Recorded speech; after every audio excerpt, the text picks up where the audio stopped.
Limit of combined functions and rules of limits. Some rules of limits. When we talk about our rules of limits with addition, subtraction, multiplication, division, exponential functions, they follow the same algebraic rules.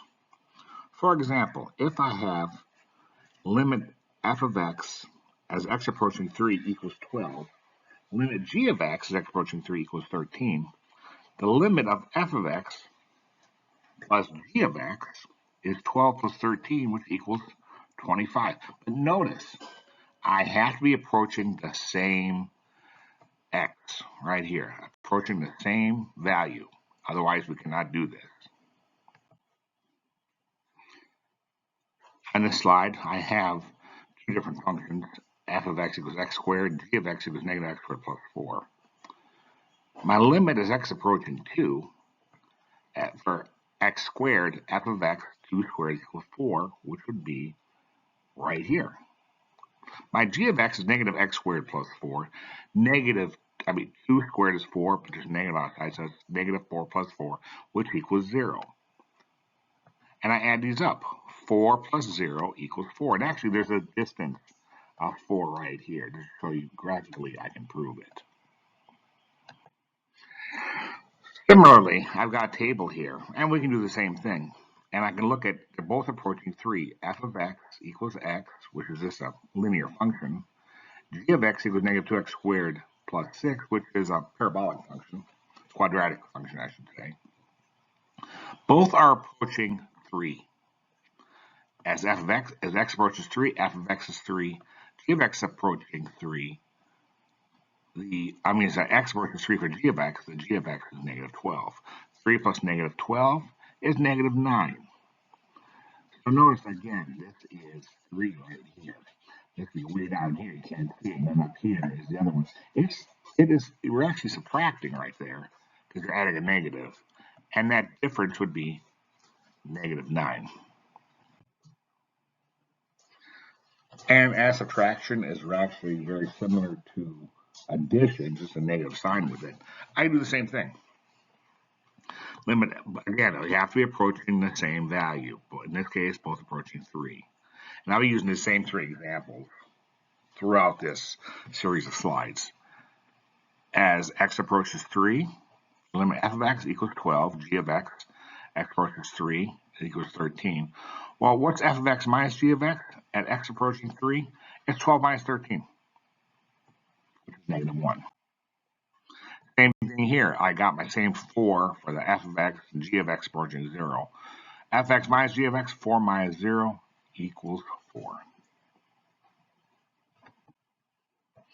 Same thing as a table. And remember, we're approaching 3 for the f of x as well as the g of x. As I said, this is a quadratic function down here, but I'm just looking at the table. This is my linear function right here. Both looking at 3. So it'd be f of x minus g of x would be 3 minus negative 12, which is the same as 3 plus 12,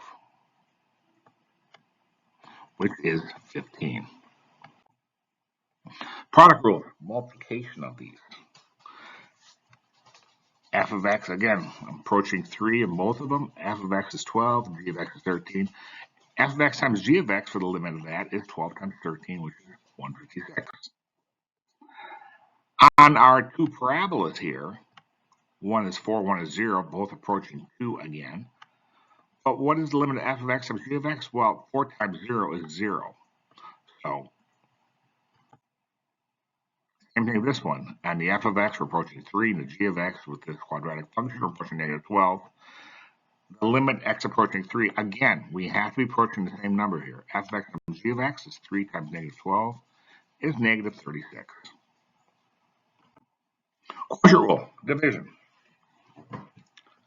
As with the previous set, my f of x is 12. As x approaches 3, g of x is 13. Well, this is simply f of x divided by g of x, which is also basically a rational function, a fraction. 12 over 13 is the result. Right here, we have to be careful. I'm going to rewrite this as my f of x, x approaching 2 for f is 4. The g of x, x approaching 2 is 0. Does not exist. I can't have 4 pieces of nothing. So we actually put does not exist.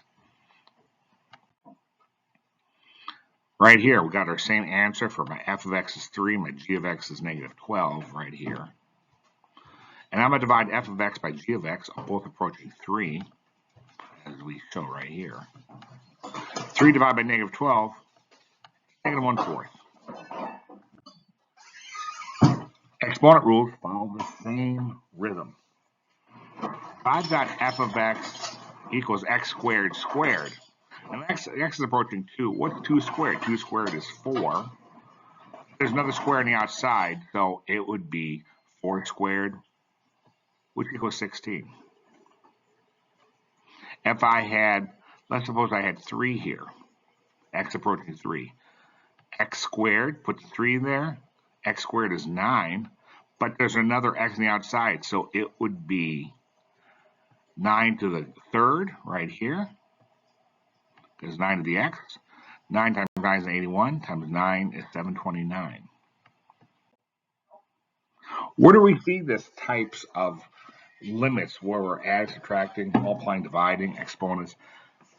In the pharmaceutical life cycle, which I was within for years, you see along these lines sales right here, which is the red line. And then to make sales, you have to have marketing and advertising. And often you have to spend money prepared to do advertising before it even launches. So once they see it, they can ask for it. And a lot of times this is millions of dollars. So what we have here is there's right at this moment here, there's more spend than there are sales. And as the first 3 months, there's a limit. As X approaches 3 months, my sales is $6 million, my spend is $6 million. That is a profit margin or a profit ratio of 6 over 6, which is 1. And what you're hoping for is we're making more money than we're spending. Revenue is the revenue minus the cost is the profit. And you see it at month 4, we're making $9 million. At month 4, we're spending $8 million. All right, here, I'm sorry. And we're making, that's a ratio of 9 over 8. So in other words, for every $1 we're making, for every $1 we're spending, we're making $1.13. Month 6, right here, got a nice margin right there. You can see for every, we are spending $11 million in advertising, we're making $15 million, ratio of 15 over 11. So in other words, for every dollar we spend, we're making $1.36. Where you have problems is when you're spending more than you're making. That's called a loss.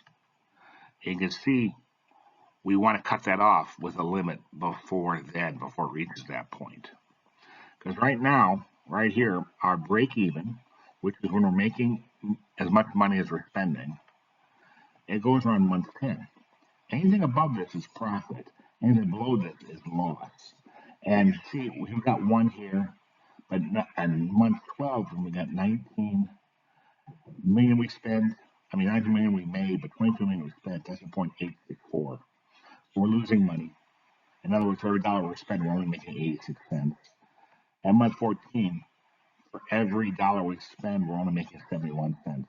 So we look at these limits to determine where do we cut it off. And we can read the tables here to determine our optimal point. And right here, this is our optimal point right here, about 9 months. This is a great profit margin because 15 minus 11 is 4. 19 minus 16 is 3. Right here, we're making no profit, we're not losing anything. But now we're losing money right here. So we tried to determine the limit at that